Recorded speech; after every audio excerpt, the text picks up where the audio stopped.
Hi guys, Hey, how are we doing? doing Good. great. We are joined again by Winthrop student studying English and political science and former political columnist for the Johnsonian, Eli Lyons. Hi. So I guess we should just jump right back into what we were talking about at the end of last time. Does anyone remember what that was? I think if the pandemic didn't come when it did, or if it didn't come at all, Trump would have lost. Trump would have won. Yeah, I agree with that. Because I agree. if he didn't have a horrible pandemic to screw up the handling Yeah. of it, if he didn't screw it up, his main talking point would be the economy, because he's still riding off of Obama's policies and stuff like that. And the work of Janet Yellen. Yeah. I also think though that I think if we had been able to truly rally behind Biden, I think, we don't really know if we could have won in a landslide. I think it really did affect us badly. The fact that Trump was able to say, I'm filling stadiums and he can't even fill like a basement. Like I don't think do that think mattered. that did hurt him. I don't think it hurt him that much. I think It did Because- hurt him against us, Mm. reasonable people that knew that it was because we didn't want to kill everyone, whereas Trump didn't care. But just seeing everyone in the streets after Biden had won, I think that I think this election cycle really would have been something magical, seeing all of the, I hate saying this, but all of the good people, all of the good guys rallying together, I think really could have done us well. I do want to say that calling them the good guys is probably not the best idea. Well, I just said that. I hate to say it, but I this is know kind of a good versus evil argument. No, I get you, but at the same exact time, there's a lot of people that are wrapped up in this, where they're definitely misinformed and they believe in conspiracy theories and that kind of stuff. And I don't think that makes them bad people. It just makes them naive.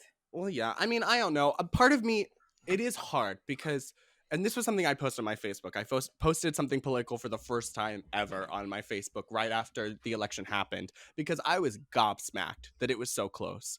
Because it really does feel like, of course, there's misinformation, there's educating people, but I feel like after 4 years of misogyny and homophobia and racism, I just feel like these people were given the choice between good and evil. Like, it really does feel like that at this point. I know But that they from good. their were side, manipulated, but Yeah, still. it's good and evil in your eyes. In their eyes, they think that they're doing the good. they think the exact opposite. If they're being manipulated to see stuff a certain way, and they are seeing, if Biden becomes president, then XYZ is going to happen and our country is going to fall apart, and they are seeing it that way, then they are completely blind to the idea of the side that we see, so I don't think that they're bad.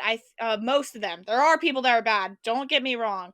I just think that a lot of them are naive to the fact of the idea of facts, and are following conspiracy theories and fake news, and I think that they need to be educated. I mean, it is important to mention that for a lot of people, guns and abortion, mostly abortion, are the only things that they vote on. I think the reason why Trump got the white women vote was abortion. I think a lot of these religious people really could not stomach the idea that God could judge them for voting for abortion. Yeah, I'll just say I actually reported on election day and went to some local precincts and stuff, and virtually every Republican woman I talked to, because I asked them what was their most important thing that they were voting for, like what was at the top of the ballot for them, like what issue was that, and 9 times out of 10 it was abortion. So yeah, I think abortion really is one of the dividing lines in American politics. Yeah, obviously, I think that women have a right to abortions and things, and that's a lot of the reason why. I mean, one of the reasons why I vote Democratic, which is the same thing for them. Is a lot of people are against abortion, pro-life, and they only want to go for people that feel that way, and most Democrats don't feel that way, So I don't know. I don't think that makes them evil. It makes them naive. They don't know when conception starts and that kind of thing. Well, I mean, for abortion, I do think it is a valid, I think it's a huge thing in life. Like, it's one of our biggest mysteries. I mean, obviously we don't really necessarily know, and I think like when the life energy enters the body, like we just will never know that. And I think it is a really personal choice, but I mean that's something I can excuse at this moment in time. But I think, and back to the good and evil thing, I think it is important that yeah, they were manipulated, but they were manipulated to believe that Democrats did not care about any of them. They only had their own interests in mind, and that Trump cared about them. But I will say, I I cannot imagine seeing what he's done the last 4 years and still believing that he gives a fuck about them. I Because they don't weren't think that's possible. manipulated. They weren't manipulated. They were radicalized. Yeah. Yeah. There's a difference. Like they were pretty much radicalized. They were led to believe that he's going to get all these people convicted. He's going to put Hillary Clinton in jail. He cares about the average working American, and it's been like social media and his tweets and stuff. It's been drilled so much into their heads that they completely believe it. Yeah, and on top of that, it's like he did just enough that they could have latched on to what he did do and be like, oh, but he did this and this. He got us out of the Paris Accord agreement. He did this. He did some tax breaks. Like he did just enough to rally a base that he could point to stuff and be like, I like this. And then they ignore the rest of the stuff that was going behind the scenes and being tweeted about. Yeah. So they definitely were radicalized and manipulated, and I don't think that makes them evil. So Yeah. I mean, to be fair, I'm often trying to make the argument that we need to coalesce with them, you know, as a populist and as someone who is trying to get the working class to coalesce. I do try and make that argument, but I don't know. It's hard. It's hard not to feel that way as someone truly like affected by their views. no, Like, and I totally get it because I'm part of the LGBT community Yeah. too. I'm bi, so I get it. I have a hard time sometimes believing that they are like not evil, but I just have to put myself in a mindset that they are just not seeing the big picture. They are focused on the tiny details, and I don't think it does us any favors to make it so that it's so polarized as good Yeah. versus evil. Yeah. Well, it's also like I don't think that necessarily people who are moderate and who did not want to support someone like Bernie are evil and don't want poor to have money. They just necessarily haven't been convinced yet, and they are, you know, being told from a lot of these people are only listening to mainstream media and only hearing what those people what corporate America want them to hear. And so I guess I can sympathize with Trump supporters in the same way. Wow. You were calling me out there. No, you listen to other stuff. You just Yeah, I was gonna say in the first half you were You just need definitely a little bit calling out more. me. You were coming. I know, that's why I said that. That's why I said only listen to mainstream media. Okay, true. I was trying to back up. Just for context, guys, I was not the biggest fan of Bernie Sanders, but Yeah. I was like, I know. To be fair, Warren. to be fair, American politics is a lot more skewed right than I think Britain is. So I can see why. I can see why. No, because it was the Bernie. No, I know exactly why, and it was the media, because it's this Bernie bro narrative that, like, you know, he like his base is all racist and sexist, and not like all they care about is him, not the actual policy. Well, which yeah, I think affected it. To me, he didn't do as well on social issues as I would have wished for him to. Well, I think he was trying not to polarize the country. I think that was his goal, was let me talk about the things that I can get Republicans on. See, the thing is, you do that and it just makes it worse. Right. We learned that lesson in he needed the to do last both. election. He's still not vilified. He might as well have been all the way to the left on social issues too, if that's if that's the game he's trying to play. Well, I don't think he is, though. I mean, I think he's actually kind of moderate on social issues. I think that a lot of economically progressive people are kind of moderate on social issues, and not on like racism and homophobia or anything like that, but just like, you know, as far as guns go, he's not very radical as far as that. Yeah. I think people just have different priorities, and right now in America, with a coming of a revolution as far as race goes, we can't just ignore that. and focus on economic issues. He definitely did fail in not doing both. I think someone like Warren did a really good job at I love trying Elizabeth to coalesce Warren. all of it. Yes, I voted for Warren. My mom voted for Warren. My dad voted for. Actually, we all did. Big fans over here. My mom's from Oklahoma, so And she had a similar story to Warren, right? yes, she did. I mean, yeah, she did. She was a Republican. She was literally a Republican. She voted against Obama both times. My mom. The first time she voted Democrat was for Hillary instead of Trump. Yeah. So I guess Warren was a little bit quicker to the game, but yeah, similar story there. Yeah, and I think Warren would have really done a good job at speaking to Republicans who had always been Republican their entire life and needed some kind of permission to switch over. I think she would have done a really good job at saying, listen, I know I was conservative, but now that I've seen how the economy works, I realize it's rigged. Yeah, I do think if Bernie wasn't in the race, Warren could have done better. But I think that whole like Yeah. duo of the two very economically left people, like people picked the one who already had like the name ID, you know? Yeah, but also as far as polling goes, I mean, I supported Warren at the beginning, and then just whenever I began to realize, okay, if anyone's going to win, it's going to be him, Right. which is a very tactical move. But I mean, I do think they should have coalesced at some point, whether it was him or her. I do think ultimately it was up to her because of the fact that he was winning. I think, you know, it would have been beneficial to both of them. Oh, no. We don't need to get into an argument about how the woman should have stepped aside first, okay? Because he was already winning. She was never going to win at that point. No. She could have been vice president. Ryan was never going to make her vice president. My thing, going back a few sentences, is that if you're wishy-washy, you're not going to get any support because just tried and tested here in the UK, Jeremy Corbyn, in the 2019 election, he did not take a stance on Brexit, and it's what cost him the election, unfortunately. Well, they also smeared him as an anti-Semite.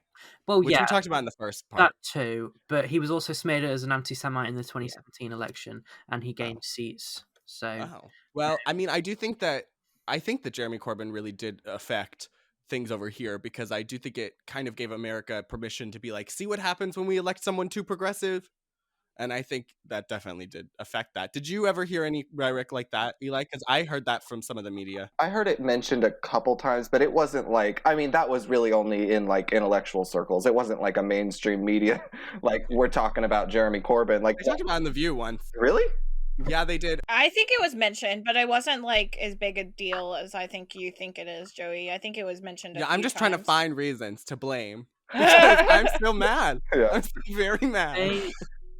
It's hard to compare it to you guys at the minute because the last election was the Brexit election. It was seen as a de facto second Brexit referendum.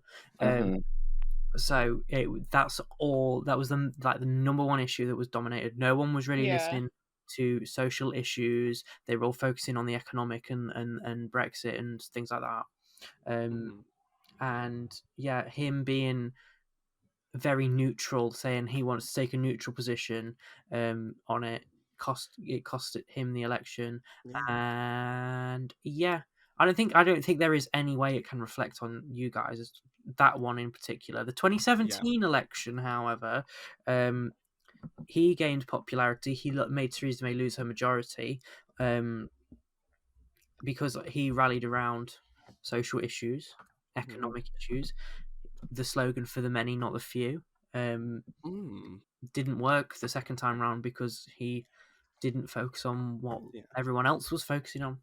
Well, he also was fighting an uphill battle. I mean, it's a cautionary tale for Republicans right now and Democrats in the future that, you know, over in the UK, it's a multi-party system. Conservatives are, for the most part, coalesced, and there are multiple parties for like moderate Democrats, the Labour Party, as well as like Northern Independent Party. The progressives are split up. I'll break it down for anyone listening, and I guess Eli as well. I guess he doesn't know. So in terms of right-wing parties in the UK, you've got the Conservative Party. You've also got... Can you give us percentage, like how they're doing right now? How many seats or whatever? Okay, yeah. In Parliament. So to break it down, in the UK, which is obviously you've got England, Wales, Scotland, and Northern Ireland, there are a total of 650 seats in Parliament. So each area is split up into constituencies. Some are quite big, some are quite small. To be honest, I think there's a little bit of gerrymandering going on, but we'll get into that another time. Just a little bit. And they want to change. They want to change the Adapt. boundaries again, which is even more gerrymandering. But you know what? There are currently 365 Conservative seats. The majority is 300 and something. What's half of 650? 326 for a majority. You guys have 650 seats? Oh my! Yeah. We need something like that, to be honest. We have the House of Parliament, which is obviously these 650 elected representatives, and then you have the House of Lords, House of where Lords. they're not elected. They're House of Lords. yeah. Yeah. It goes. So the laws are debated and passed in the House of Commons. Then it goes to the House of Lords for debate, where And you said they're not elected. How do they? they How are did they get? they hired? are put forward by the parties to go in there. Do they switch out? Sorry. No, it's a life peerage, so it's kind of like our Supreme Court in a way. Kind of, but we also have our own Supreme Court. Oh, okay. Oh, I think, or is it? I think it's called the High Court, maybe something like that. Yeah, it's a high court. That was it. Yeah. that sounds like a network television judge show with Snoop Dogg. Oh my god. Oh my god. Joey. Is the House of Lords like a Senate with restricted power, or why am I trying to draw comparisons? You'll explain. I'm not really. Let me. Because I'm not 100%. This is what you were most excited about, Eli. I'm just curious. I have no idea. I would love to take a British government class. So basically, the House of Commons is those 650 representatives, members of Parliament, MPs. They debate laws and vote on them. If it passes, it goes to the House of Lords, where the representatives there are like put forward by different parties, etc. So we don't get a say, the public don't get a say on who's in there, which some people have been calling for the abolition of it because they don't think it's very democratic, which I kind of agree with. But yeah, they scrutinise bills that have been sent from the House of Commons. So it goes from the House of Commons to the House of Lords. They scrutinise the bills. So it's like kind of like a second. But do they actually have power? What do you mean scrutinized? Yeah, do they just? Yeah, they have power. They vote. I can't remember exactly what it was, but there was some law that went through the House of Commons. It passed because obviously Boris Johnson has a majority of 80 at the minute. So it passes easy peasy. So yeah, so obviously you've got the 650 seats. 365 of them are currently for the Labour Party. It's not for the Labour Party. I wish they were for the Labour Party. For the Conservative Party, their political position is centre-right. And then the next right-wing party is the Democratic Unionist Party. They range from centre-right to actually fully like right-wing. They're quite conservative. They are very much like all about like social conservatism and stuff like that. Eurosceptics, that kind of thing. British nationalists. They are in Northern Ireland. They are only in Northern Ireland. Side note. The last election, another right-wing party called the Brexit Party was formed. Very right-wing. They did not get a single seat because they just Is there a single issue party, or was it? Yeah, single issue party. Now they have rebranded themselves. Now Brexit's happened to the Reform Party, and I'm just like, not going to get any seats. But none of these right-wing ones really have a foot in the door, right? But the only time then that the DUP, Democratic Unionist Party, had like a serious foot in the door was after the 2017 election when Theresa May lost her majority. She had something like 317 seats, and you need 326. And I think the DUP had like nine seats. Wait, the right-wing party? Yeah, the DUP. Democratic Unionist? Unionist, as in yeah, I know. You can still be right wing and democratic, I suppose. No, only fascists. Oh my god. So yeah, after the 2017 election, the DUP entered. It was called a confidence and supply agreement with the Conservative Party, where they basically got cabinet positions and they got say on central government issues that would affect the whole of the UK. In exchange, like for their votes, so that they could pass laws in Parliament. So the Conservatives get laws passed. It's awful, and because why would you have a Northern Irish party helping decide laws for the whole of the UK? It just doesn't make sense to me. And they gave them £1 billion. But it balances out because it's not like they really have a grip on anything. They did back then in 2017, between 2017 and 19. Now they don't because Boris has a majority. And now they're back to being confined to Northern Ireland. And then left-wing parties. God, are you ready? You've got the most. Wait. I have one question before. Go on. So it strikes me as a dumb American that you can be conservative, right wing, right, and then also have this really radical idea that the UK should just leave. I don't know. That just seems like crazy to me. Like, why is that a conservative idea? Like, what type of government are they? Because of trade. It's like how here we don't want China to It's trade with us as all much. about nationalism and things like that. They think that it should be Britain for themselves, and we don't need to rely on the European Union.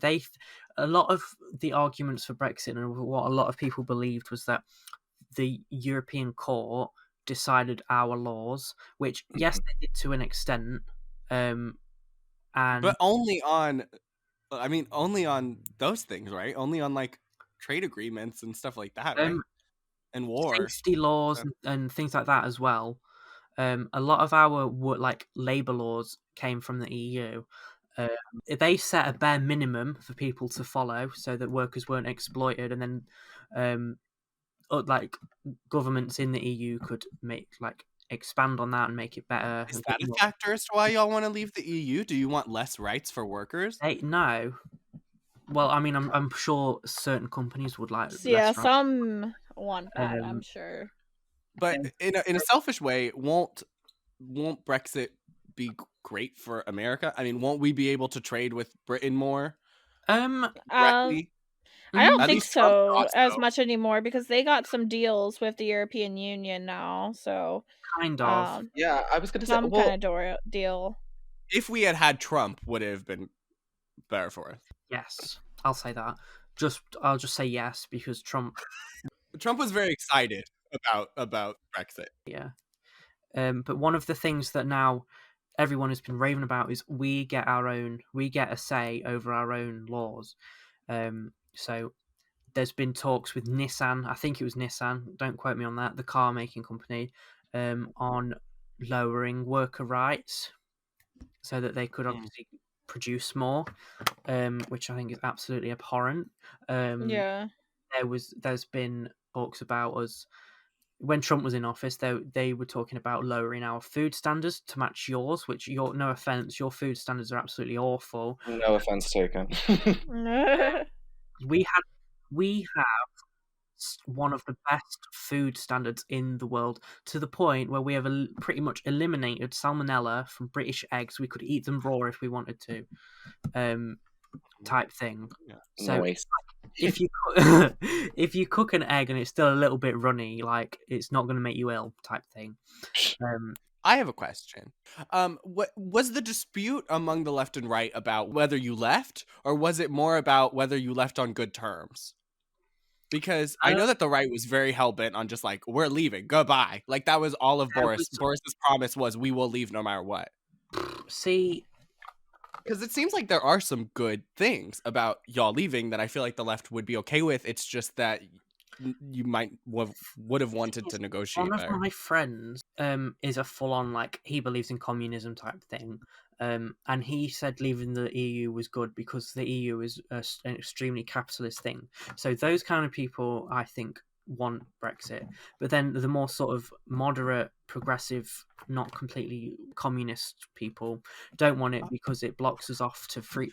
You should be careful because a lot of Gen Z, I think, are quite communist. I know a lot of people. The person he's describing is me. I see. I mean, I just don't understand how there wasn't the foresight to see that decoupling would cause severe economic complications, especially with trade. People were so fixated on us, on British sovereignty, that they didn't care about that sort of stuff. Yeah. And It's weird because y'all basically are repeating history, but like it's like y'all are doing what we did 250 years ago. A lot of Um, it had to do with the amount of money you guys were feeding into them. Like that's what when I yeah, did my essay about what's the aftermath will look like for the UK. One of the major pushing points for people wanting to leave is that they had like incorrect figures, like just like written on buses and all that kind of stuff about how much money you guys were paying. though, if you Google Brexit bus, it will come up with the thing. Boris Johnson, I swear it was Boris Johnson, because he campaigned to leave the EU. He had a massive big red bus that said, "We send £350 million to the EU. Let's that true? spend that on our NHS instead." Don't know how true that is, but I know what isn't true. We are not spending it on our NHS. Yeah, I was gonna say, oh, I've seen this bus before. I didn't realize what this was about. It was incorrect figure too. I don't remember the exact figure, but it was definitely way less. Well, not way less, but like it was definitely less than what they made it to out to be. That's what the Leave Party like campaigned Yeesh. on. British nationalism, spent looking at ourselves. The referendum and the last election show that there was a very clear mandate for Brexit. So I think what's happening now is it's done and they just want to move past it now. Well, on top of that, it was like multiple sources that were wanting to leave the EU. Like it was multiple like sides. It's not just one side that wanted it this way and the other side wanting it this way. It was like multiple people in parties wanted that to At the end leave. of the day, it screwed up our politics over the last 6 years. Oh yeah. David Cameron, when he was the leader of the Conservative Party, got into power on the promise that he would have a referendum on the EU, on our EU membership. Obviously, he got elected, so he had to stick to his promise. He did the referendum. He campaigned to remain in the EU. Obviously, we voted to leave, so he resigned. So he was like, I can't, in good conscience, negotiate to leave the EU when I want to remain in it. So he left. He resigned. Then that left a massive mess for everyone to clean up. Theresa May became the next leader, de facto, because all the other candidates dropped out. So she didn't even win the vote. She just became it. Because for everyone, I'll remind you again, we vote for party, not the candidate. So the party was still in power. It was just the new leadership. Obviously. Imagine, Joey. You guys really don't like that idea. We would probably revolt. I mean, the thing is if we didn't have a primary process where we are able to at least fight for someone like Bernie Sanders to be president, I mean, I guess the solution in Britain would be to create a new party. I mean, that's what you do. But like here, we would, if our only option was vote Democrat or Republican and your choice is Joe Biden and Donald Trump, I honestly think we probably would have revolted. It's crazy how you like two-party your system is. It's kind of good actually, but kind of bad because you don't get much choice. Well, I think there's a possibility that the right will split, that the far right will split from the center right. And I think if that happens, I think there's a possibility that the left will follow suit and then we'll have like a 4-party system. I do think it's possible. I know that in theory it's not possible, but I mean, we're getting so... It's a I blessing. think the fact that we have the internet to communicate, I think it is possible for us to create a third party in modern time. It's a blessing and a curse because obviously you get much more choice and you get to vote for a candidate that your views align with much more precisely than it would be if there was two parties. But then it splits the vote and you could end up in a situation like we had where there was no one with a majority at one point. Yeah. And when was the last time that a left-wing party was in power, Mitch? Jeremy Corbyn, right? No, Jeremy Corbyn was never elected to power. I forgot. Yeah, it's been a long time. It was Gordon Brown, and that was 11 years ago. Yeah.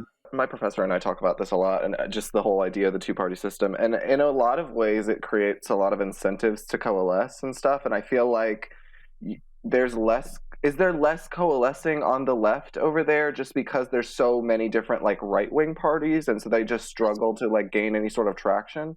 Well, it's the opposite really because they fail to coalesce because there's so many left-wing parties. You hadn't gotten to explain the left wing yet. But yeah, so I'll talk about that now. It's a good kind of segue. So obviously I've explained the two right-wing parties, the Conservative and the Democrat Unionist Party, who are in favour of like Northern Ireland being in the UK. Then you've got the main left-wing party, which the current leader is centre-left, whereas Jeremy Corbyn was left-wing, but Keir Starmer, the new leader, is centre-left. They have 203 seats, so obviously a lot less than the 365. They lost something ridiculous like 50 or 60 seats in the last election, and I'm not surprised because of how wish-washy he was on Brexit. Then up in Scotland, you've got the Scottish Nationalist Party, which have won almost every single seat in Scotland. Because, long story short, in Scotland, every single constituency in the referendum voted to remain.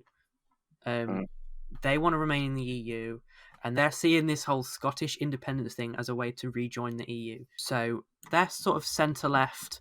They're also a big tent party. I don't know if you guys know what that means. Yeah. Yeah. No. It's like a catch-all party. A what? They're trying to get as many voters as they Cattle can. party? It's a Catch-all. catch-all. We have, Oh. Joey, the Democratic Party is a big tent party. We try and pull in as many people from as many different ethnicities, economic demographics, whatever. Like, try and pull in as many people as possible to form a party. Yeah. But they're mainly sort of like left, centre-left, but they're very socially left. That's about like our party. We're center-left economically, but very socially left on the Democratic side. On a side note, I'd argue from the viewpoint in the UK, you guys are centre-right, the Democrats. Really?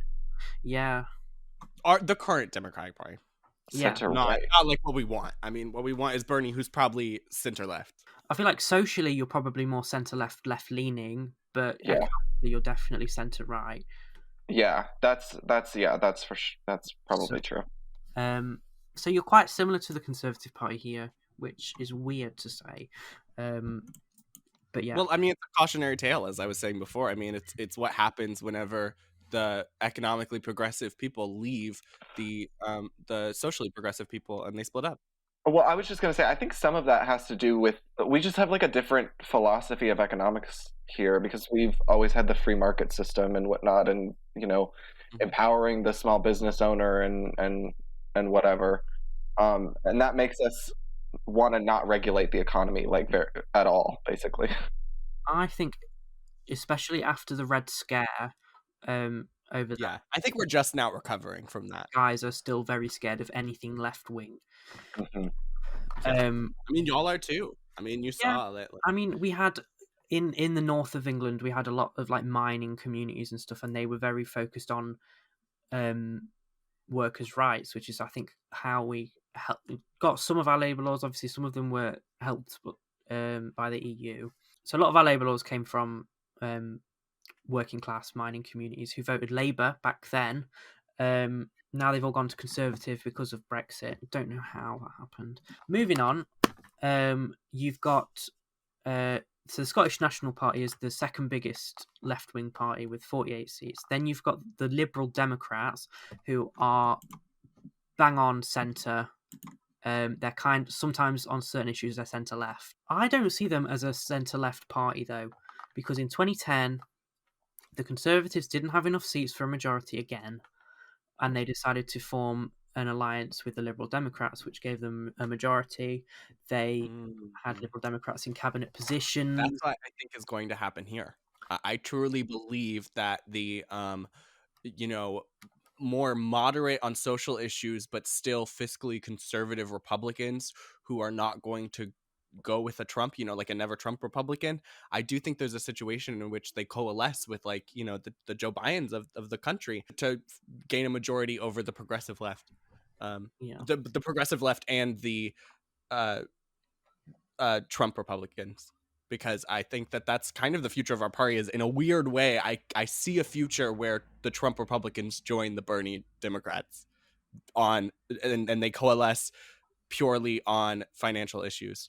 And which is kind of scary, to be honest. But basically, the Liberal Democrats have 11 seats. They are not popular at all anymore because they went against many of their promises, especially the big one, which alienated a lot of voters, and that was they were going to eliminate tuition fees for universities, and instead they tripled them. Oh, God. Oh, my God. They're still much better than we are. Yeah. I think the UK is just as bad when it comes to how much they pay. It's just they don't have to pay it back right away until they make a Or certain ever. amount, or I ever. I don't have to pay until I earn £25,000 or more a year, and even then it'll be 9% of my income, and then it gets wiped 30 years after I start repaying it. Wiped. Oh my god, Yeah. really? And it's Listen, not they're like, oh, we give you a 6-month grace period. I'm like, that's not a fucking grace period.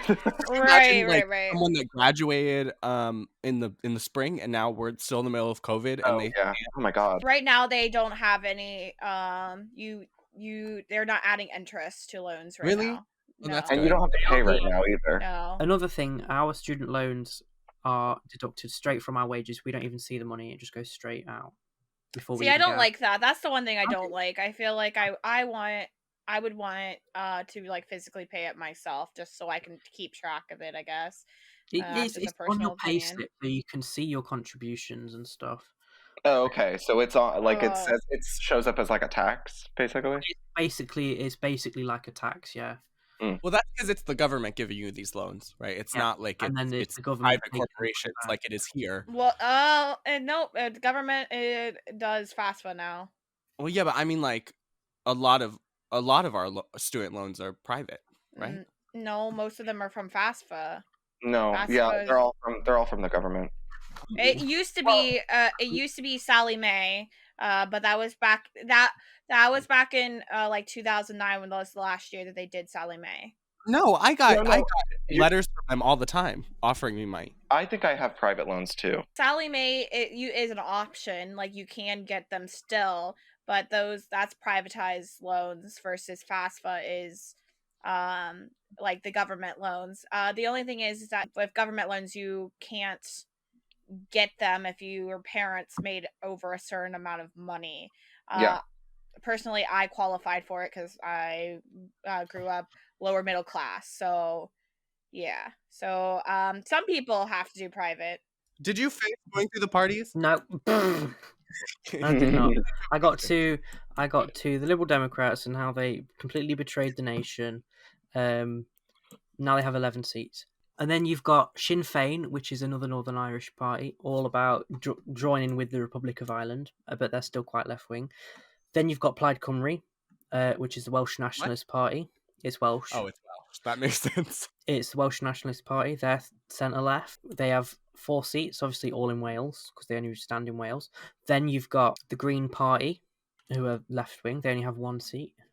Is it the same as here? Is your Green Party the same as our? Maybe. Green I Party? don't know. I don't know anything about your Green Party to comment. So It's our only really that and the Green Party and the Libertarian Party are our only 2 really dissenting parties. and then you've got 2 more Northern Irish parties, the Social Democratic and Labour Party and the Alliance Party, and they're both left-wing too. They only have 2 seats and 1 seat, respectively. Side note, Sinn Féin do not sit in Parliament. They refuse to vote on any UK laws because they think that they should rejoin the Republic of Ireland. So it's kind of like a protest. They refuse to vote. Why is that in allowed? Parliament. Well, you're as an MP, you're allowed to abstain from voting, so they just abstain every time. We left Tulsi Gabbard. It's Present. We don't, but Well, I do. it's what the vote. It's what like the public voted them in for. End of the day, very split. And I think if the share of the vote for all of these centre-left or left-wing parties were all combined, I think, if I remember what I read correctly, the Labour Party, if all those votes went to Labour, they would have a majority. However, if you add all the seats up, they would not have a majority still. Don't know how, but you know, we move. well, So that's that. Very, very split. Very, very unfortunate. Y'all could really pull. I mean, you could coalesce the left parties and take back order. Why is there a push for that? Is there any kind of push to do that? Not that I've noticed, but however, And y'all don't realize that the Labour Party doesn't realize that they have to get the votes of everyone else in order to win.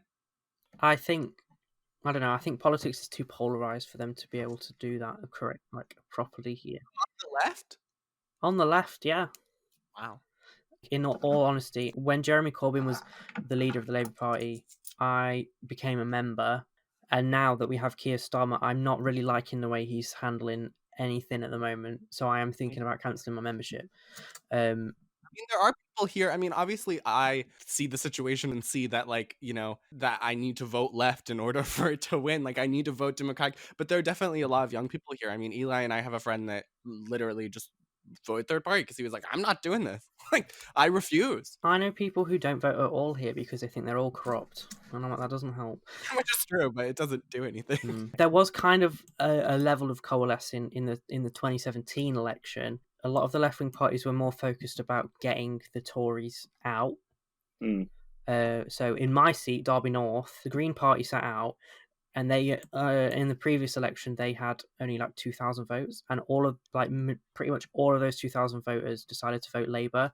If the party officials were to tell their people, hey, coalesce, they would do it. Yeah, but there has to be, the thing is, the party policies are decided by member votes mainly. So the members would have to vote to do that. But yeah, so that's what happened in 2017, and then 2019 came around and everyone was divided on Brexit, so everyone stood and it made the Tories win. So since your politics has been so, you know, one note and it's been completely about Brexit, what do you think, now that it's over, are going to be the main issues going forward? Because your next election is 2023? The next election is 2024 here. Oh, they line up? Oh, that's exciting. Yeah, well, see, basically, if we hadn't have called the 2017 election, if we hadn't have called the 2019 election, our elections would have lined up in 2020.